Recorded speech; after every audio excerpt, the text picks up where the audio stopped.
तो ओके, आज का हमारा टॉपिक है rules for the inheritance of characters. इसमें हम मेंडल्स कंट्रीब्यूशन भी पढ़ेंगे। मेंडल आप जानते हो, ग्रेगर जोहन मेंडल, जिनको हम कहते हैं फादर ऑफ जेनेटिक्स। ठीक है, मेंडल का क्या कंट्रीब्यूशन रहा है इसमें? तो rules for the inheritance of characters क्या है कि कैसे एक कैरेक्टर जो है वो ट्रांसफर होता है माँ बाप से उनके बच्चों में। ठीक है, तो उसको कहते हैं हम क्या रूल है for the inheritance of character. जैसा कि आप जानते हो, हर एक कैरेक्टर जो होता है, every character is controlled by, हर एक कैरेक्टर जो होता है उसको कंट्रोल करते हैं, is controlled by a gene, every character is controlled by a gene। इस जीन को जो है मेंडल ने कहा था फैक्टर। क्या कहा था? फैक्टर।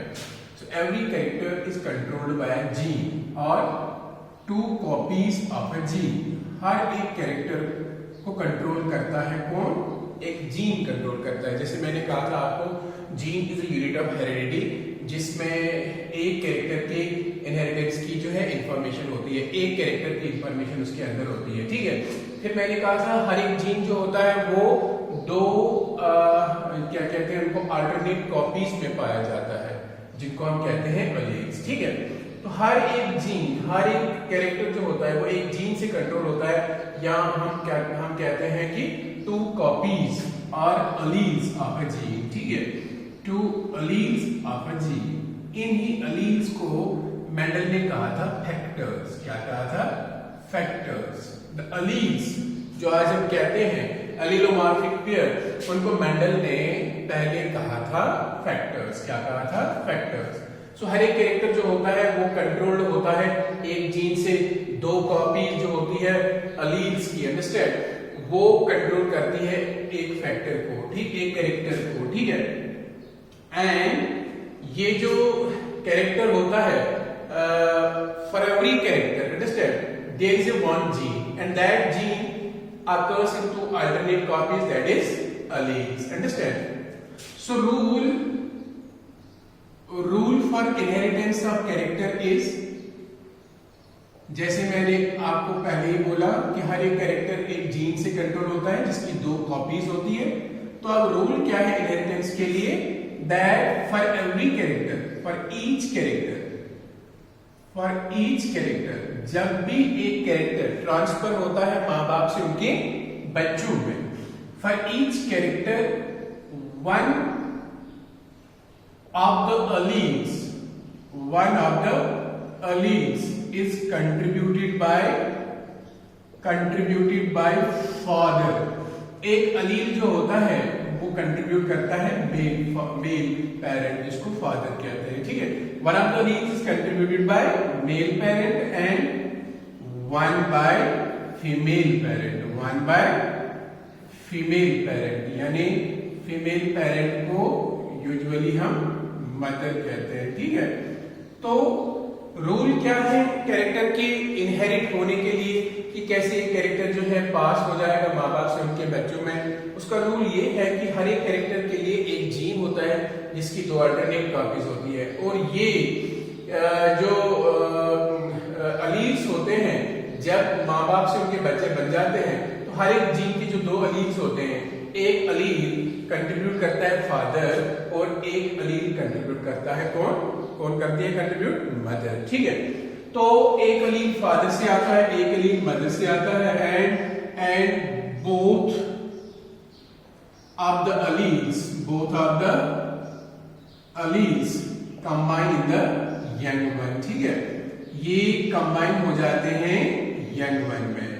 नाउ अब इन एलील में से तो रूल क्या है इनहेरिटेंस का? इनहेरिटेंस का रूल ये है कि हर एक कैरेक्टर जो होता है वो कंट्रोल होता है two factors of a gene, and out of those two factors one factor in the young one is contributed by the father and one factor is contributed by the mother. That means one gene controls one character, and this one gene always occurs in two alternate copies. These are called alleles, and these out of these alleles in the young one, one is contributed by father and one is contributed by the mother, understand? And जब वो combine होते हैं young one में, फिर depend करता है कि कौन सा अलील एक्सप्रेस हो जाएगा, ठीक है? Now the allele that expresses itself, जो अपने आप को एक्सप्रेस करता है, ठीक है, एक्सप्रेसेस इटसेल्फ, जो अपने आप को एक्सप्रेस करता है इन द यंग वन, किसमें? यंग वन में, ठीक है? जो अलील एक्सप्रेस करता है अपने आप को किसमें? यंग वन में, तो वैसा ही कैरेक्टर उस यंग वन में जो है वो कैरेक्टर शो हो जाता है, ठीक है? तो डिपेंड करता है फादर और मदर के अलील में से कौन सा अलील जो था फादर का था या मदर का था, जो बच्चे में एक्सप्रेस हो जाएगा, अपने आप को एक्सप्रेस करेगा, अंडरस्टैंड? उसी किस्म का उसमें कैरेक्टर होगा। फॉर एग्जांपल आई की अगर हम बात करेंगे आई के कलर की फॉर एग्जांपल रिप्रेजेंट करेंगे हम करेंगे कैपिटल ई से और स्मॉल ई से, दो अलील्स है। फॉर एग्जांपल कैपिटल ई वाला जो है वो ब्राउन कलर को या ब्लैक कलर को जो है कंट्रोल करता है, और स्मॉल ई जो है ये कंट्रोल करता है ब्लू कलर को, अंडरस्टैंड? तो जैसे ये colour of the I is a character, और हर एक कैरेक्टर जो है वो कितने अल्टरनेट कॉपीज में है? दो, ब्लैक एंड ब्लू यहाँ पर, अंडरस्टैंड? अगर हम बात करेंगे तो ये capital E and small E, for example अब फादर का अलील जो है वो कैपिटल ई स्मॉल ई है, और जो मदर के हैं वो बी कैपिटल ई और स्मॉल ई है, अंडरस्टैंड? अब यहाँ पर जब कैपिटल ई स्मॉल ई के साथ जो है जब भी चला जाएगा, तो ये वाला कैपिटल ई जब स्मॉल ई के साथ चला जाएगा, तो हमेशा यहाँ पर क्या चांसेस है? यहाँ पर चांसेस है कि जो बच्चा होगा उसमें ब्लैक कलर के ही आईज होंगे, क्योंकि यहाँ पर ब्लैक कलर डोमिनेंट है किस पे? ब्लू कलर पे। ये आपको आगे पता चलेगा। अब अगर ऐसा कभी हुआ ये ई और ये ई कंबाइन हो गए, तो दो होमोमॉर्फिक अलील जो है वो आ जाएंगे। ये रिसेसिव वाला है तो बच्चे में दोनों रिसेसिव प्रेजेंट होंगे। जब ये दोनों रिसेसिव कंडीशन में होंगे तो ये अपने आप को एक्सप्रेस करेंगे। क्या करेंगे? अपने आप को एक्सप्रेस करेंगे। तो इससे जो बच्चा होगा उसमें आईज का कलर जो होगा वो ब्लू आएगा इस सूरत में, अंडरस्टैंड? तो दिस इंडिकेट्स दैट डिपेंड करता है, जो हम आगे पढ़ने जा रहे हैं मेंडल्स लॉ ऑफ डोमिनेंस, कि कौन सा अलील डोमिनेंट होगा और कौन सा अलील रिसेसिव होगा। ये डिपेंड करता है उसी पे कि कौन सा कैरेक्टर जो है बच्चे में एक्सप्रेस होगा, अंडरस्टैंड? कौन सा जो है ट्रेट उसमें एक्सप्रेस होगा। Now the rule for the inheritance of character is कि हर एक कैरेक्टर जो होता है वो कंट्रोल्ड होता है दो कॉपीज ऑफ ए जीन। दो कॉपीज जो होती है वो कंट्रोल करती है इसको एक जीन की। और रूल ये है इनहेरिटेंस का, इन दो कॉपीज में से एक कॉपी फादर कंट्रीब्यूट करता है बच्चे के लिए, एक मदर, और फिर बच्चे में जब ये कंबाइन होते हैं तो डिपेंड करता है कौन सा फैक्टर, कौन सा अलील अपने आप को एक्सप्रेस करेगा, तो उसी तरह का उसमें जो है कैरेक्टर एक्सप्रेस हो जाएगा, ठीक है? अब ग्रीगर जोहान मेंडल ने जो है ये रूल्स पहले स्टडी किए थे। ग्रीगर Johan Mendel was the first study the rules for the inheritance of characters। इसी ने स्टडी किए थे ये रूल्स। मेंडल ने क्या किया था? मेंडल एक जो है क्या कहते हैं, एक मॉनेस्ट्री में एक मॉन्क था एक चर्च के अंदर, तो वहां पर ये इसकी हॉबी थी, ये गार्डनिंग करता था। तो गार्डनिंग में ये एक प्लांट की ग्रोथ करता था, प्लांट को उगाता था जिसको आप कहते हो पी प्लांट। इसका बॉटनिकल नेम है पाइजम सैटिवम है, ठीक है? अब पाइजम सैटिवम को जो है ये मेंडल जब उगाता था तो मेंडल ने इस पाइजम सैटिवम के एक ही प्लांट में जो है बहुत से वेरिएंट्स देखे। क्या देखे? वेरिएंट्स देखे। वेरिएंट्स का मतलब होता है डिफरेंट टाइप्स देखे इसने। फॉर एग्जाम्पल इसने कुछ प्लांट्स टाल देखे, कुछ डिवाब देखे, ठीक है? समझ गया? कभी कभी किसी प्लांट में फ्लावर जो था वो सफेद देखा, कभी किसी में पिंक देखा, ठीक है? तो इस तरह जो है इसने उसमें वेरिएंट्स देखे, वेरिएशंस पाई उसमें। हाँ, वेरिएशन जैसे मैंने आपको बताया था, वेरिएशंस मींस चेंजेस। ठीक है, प्लांट एक ही किस्म का है तो फिर क्यों ना उसमें एक ही किस्म के फूल, एक ही किस्म की हाइट थी, तो ये क्या वजह था? तो मेंडल ने जब इसमें वेरिएंट्स देखे तो मेंडल जो है वो इसकी तरफ जो है वो मेंडल मुतवज्जह हो गया। मेंडल सोचने लगा कि क्या, ऑब्जर्व करने लगा इसमें कि क्या हो रहा है, ये क्यों वेरिएशन इसमें है। तो मेंडल ने इस तरह इसमें एक्सपेरिमेंट्स कंडक्ट करना शुरू कर दिया। क्या कर दिया? एक्सपेरिमेंट्स। मेंडल ने बहुत सारे ब्रीडिंग एक्सपेरिमेंट्स, हाइब्रिडाइजेशन के एक्सपेरिमेंट्स कर दिए इस पी प्लांट के लिए। ठीक है, तो मेंडल ने जो है इस प्लांट के अंदर देखे थे 7 pairs of contrasting traits, 7 pairs of contrasting characters. ठीक है, अब कितने कैरेक्टर्स देखे थे मेंडल ने इसमें? 7 वेरिएशंस इसने मेंडल ने जो है पाई थी, 7 पेयर्स ऑफ कंट्रास्टिंग कैरेक्टर्स। जैसे कंट्रास्टिंग कैरेक्टर किसको कहते हैं? कंट्रास्टिंग फैक्टर, कंट्रास्टिंग कैरेक्टर वो कैरेक्टर जो ऑलवेज दो अपोजिंग कंडीशंस में एग्जिस्ट होता है, उसको हम कहते हैं contrasting character. The character that always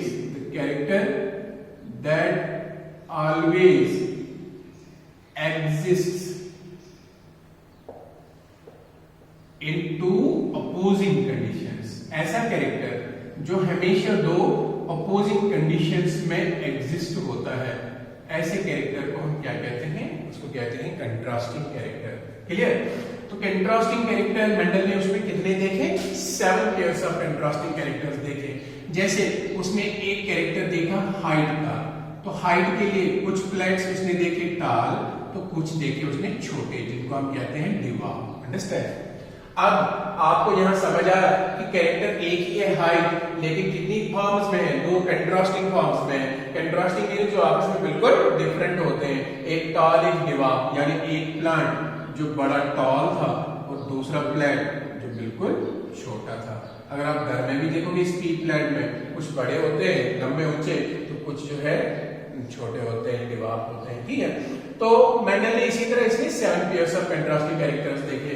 जैसे उसने कलर ऑफ फ्लावर देखा, फ्लावर कलर एक ही कैरेक्टर है ना, फ्लावर कलर, तो फ्लावर के कलर में उसने 2 फीचर, 2 कंट्रास्टिंग ट्रेट्स देखे।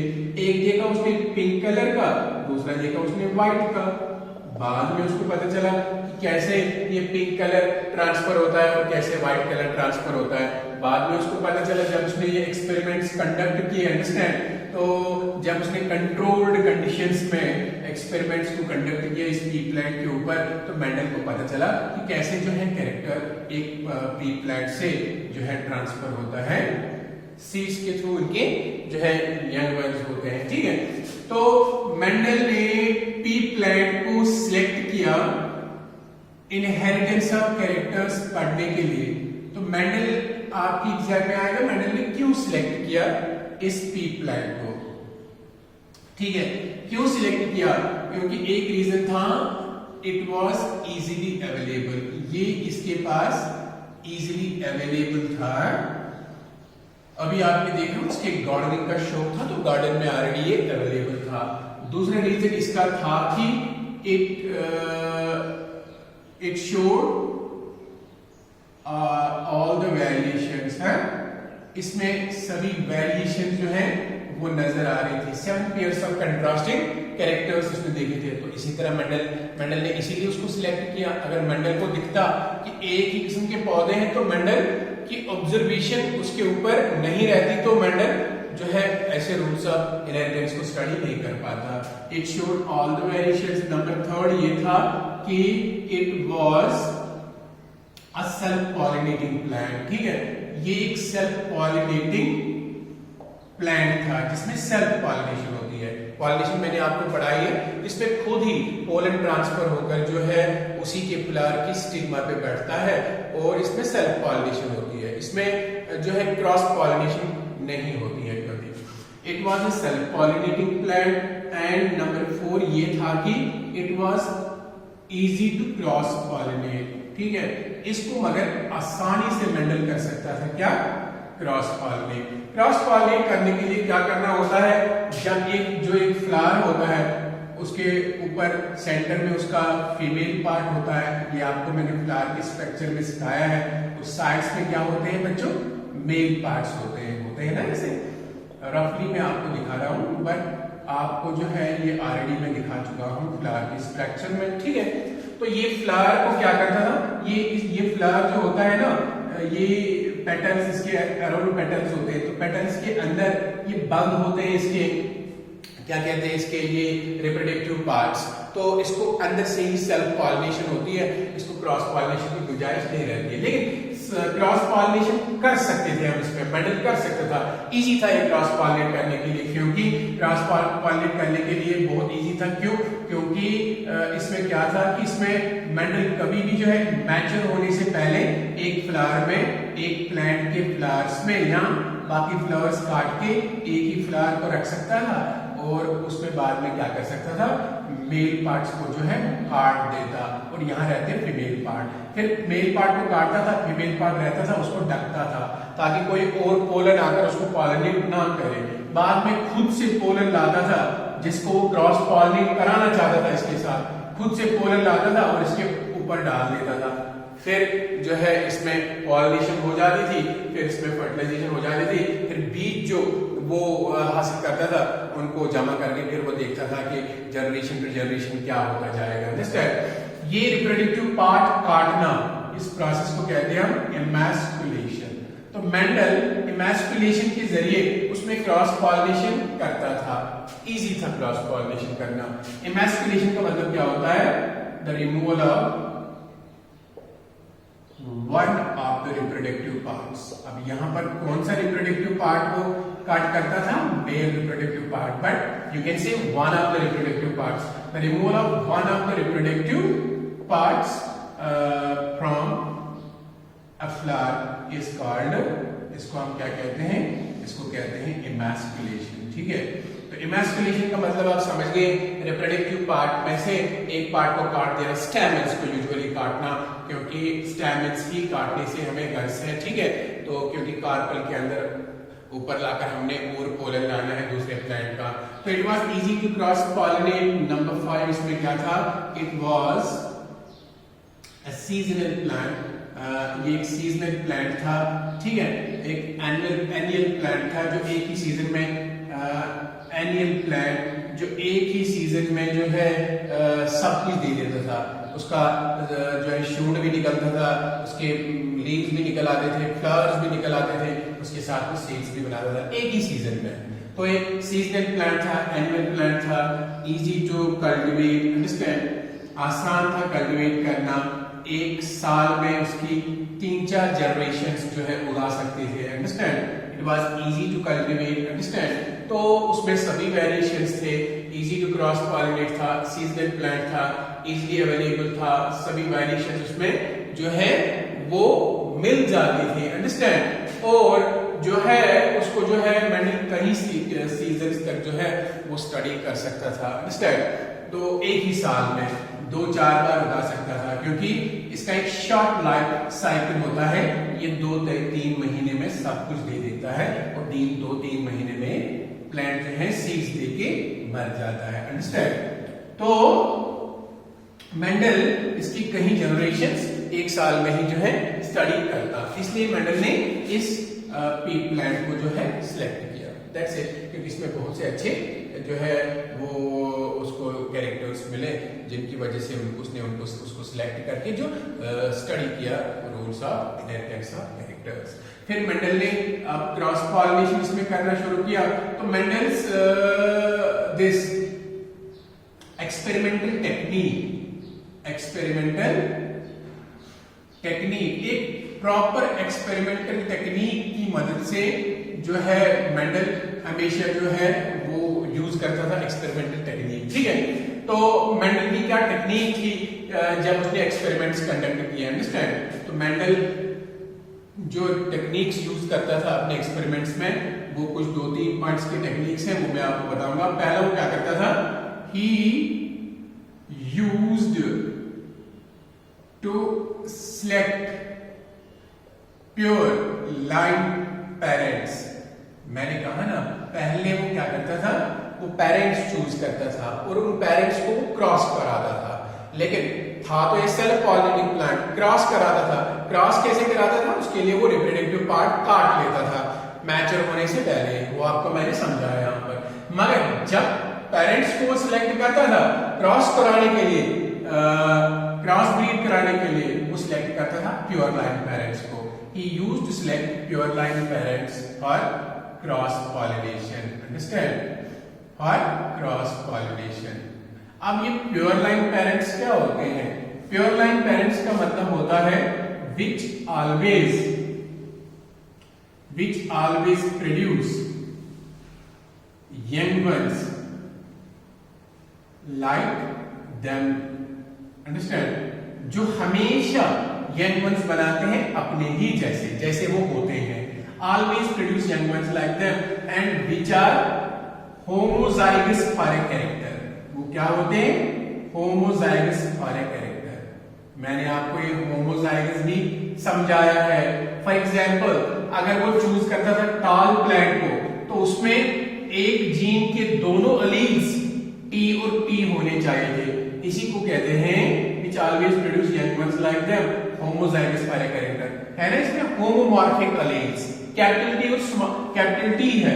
जब भी ये गैमेट बनाएगा कैपिटल टी बनाएगा, जब भी ये दूसरा प्लांट बनाएगा वो इसी कैरेक्टर का होगा।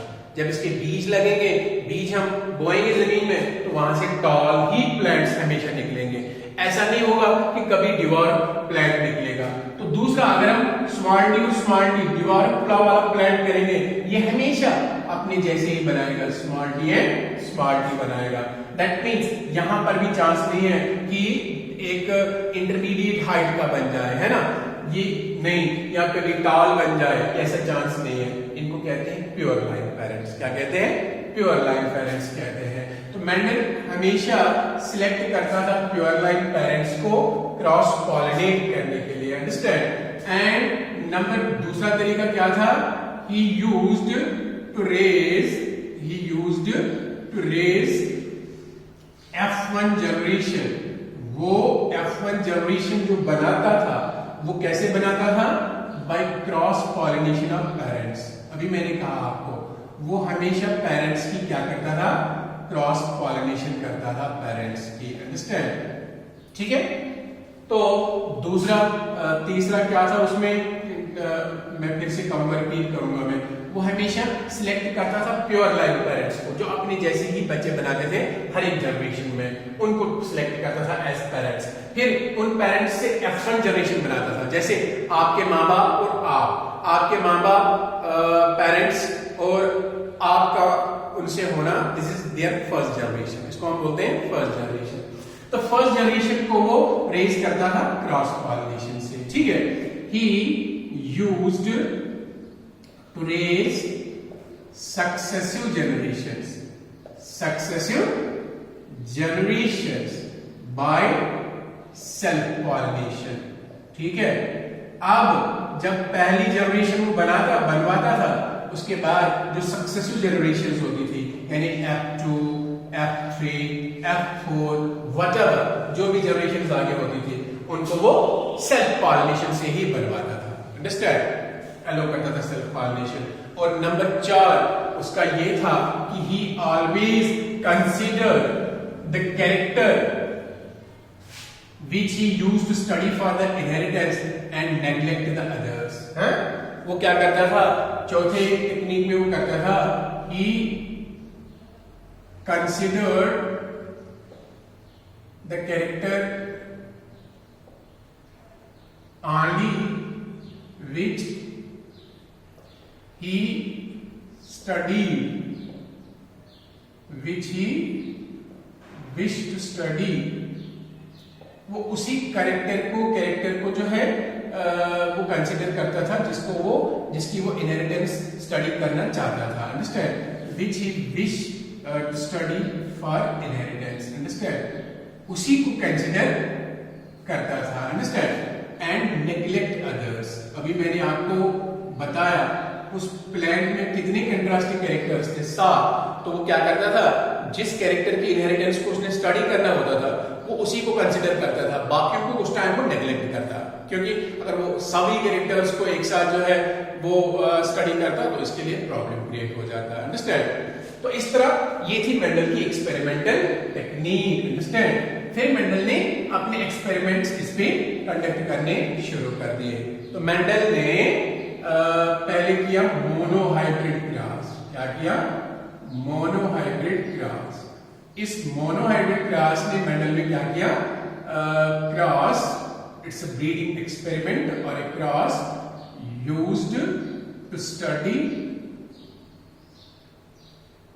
The inheritance of a single character. ठीक है, inheritance of single character at one time, at one time. ठीक है, now cross used to study the inheritance of single character, एक ही कैरेक्टर की जिसमें वो इनहेरिटेंस को जो है स्टडी करता था, उसको कहता था वो मोनोहाइब्रिड क्रॉस। इसी तरह मेंडल ने हर 7 कैरेक्टर्स के लिए स्टडी करने के लिए मोनोहाइब्रिड क्लासेस को जो है कंडक्ट किया, हर 7 कैरेक्टर्स की इनहेरिटेंस के लिए। फॉर एग्जांपल इस बार मेंडल ने क्या किया? इस बार हाइट को उसने कैरेक्टर लिया और पहले उसको पेरेंट स्टडी सिलेक्ट करने थे। अभी मैंने बताया आपको, सिखाया आपको मेंडल की एक्सपेरिमेंटल टेक्निक क्या थी। तो वो पेरेंट को स्टार्ट करता था। फॉर एग्जांपल अगर ये मेल पेरेंट है जिसका उसने पोलन लाया, तो ये फीमेल पेरेंट है जिसका उसने क्या लाया? जिसका उसने फीमेल पार्ट लाया। अब वो प्योर लाइन प्लांट्स को पहले सिलेक्ट करता था, है ना? एक टाल और एक डिवाब। ये है टाल और ये है डिवाब। इस बार वो किसको स्टडी करना चाहता है? हाइट को। अंडरस्टैंड? तो मेंडल ने क्या देखा? जब ये सीड्स बनाएगा, जब ये गैमेट्स बनाएगा, तो यहाँ पर गैमेट कौन बनेगा? एक की, क्योंकि गैमेट आप जानते हैं गैमेट्स हप्लॉइड होते हैं। गैमेट्स के अंदर हर एक जीन की एक ही कॉपी आती है, अलील आता है। तो मैंने अभी आपको सिखाया rules for the inheritance of character is कि हर एक कैरेक्टर के लिए जो एक जीन होते हैं उसकी 2 कॉपीज होती है ना? इसमें भी 2 कॉपीज, इसमें भी। और रूल ये है कि हर एक कैरेक्टर के लिए एक एलील आता है मेल पेरेंट से, है ना? ये मेल पेरेंट, और एक आता है फीमेल पेरेंट से। अंडरस्टैंड? तो दोनों फिर कंबाइन हो जाएंगे, तो ये बनाएगा स्मॉल टी। जब ये कंबाइन हो जाएंगे तो एक कैपिटल टी और स्मॉल टी वाला जो है प्लांट बनेगा। इसको कहते हैं हम F1 जनरेशन। क्या कहते हैं? F1 generation. अब मेंडल ने किस तरह इस F1 जनरेशन को बनाया? क्रॉस करके, इन पेरेंट्स को क्रॉस करके। ठीक है, अब जब मेंडल ने देखा F1 जनरेशन में जो बच्चे थे वो सब के सब टॉल थे, मगर इनको मैं कहूंगा, इनको मेंडल ने कहा hybrid tall, because they contain factors for the both contrasting characters. इसका भी फैक्टर था उसमें, इसका भी फैक्टर था उसमें। अंडरस्टैंड?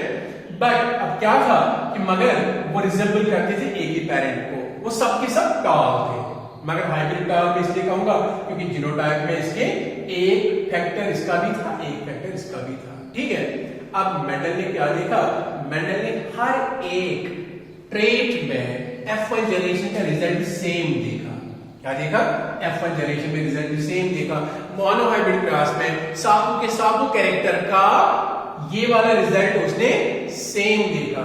तो मेंडल ने यहां पर देखा अगर मैंने इसको और इसको क्रॉस किया, इसमें दोनों के कैरेक्टर को कंबाइन किया, फिर क्यों ना इसका कैरेक्टर इंटरमीडिएट आया, जैसे टाल और डिवार्फ के बीच में आया, यहाँ टाल और डिवार्फ दोनों आए, क्यों सिर्फ एक से ही रिजेंबल हुआ है? मेंडल ने जब इसका जीनोटाइप स्टडी किया तो मेंडल ने इसमें कैपिटल टी और स्मॉल टी दोनों को कंबाइन देखा, और फिर मेंडल ने एक लॉ दिया जिसको कहते हैं लॉ ऑफ डोमिनेंस। क्या दिया मेंडल ने?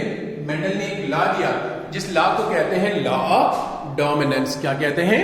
Law of dominance. ठीक है, तो लॉ ऑफ डोमिनेंस क्या होता है इसके बारे में हम जो है कल पढ़ेंगे, लेकिन थोड़ा सा मैं आपको बताऊंगा।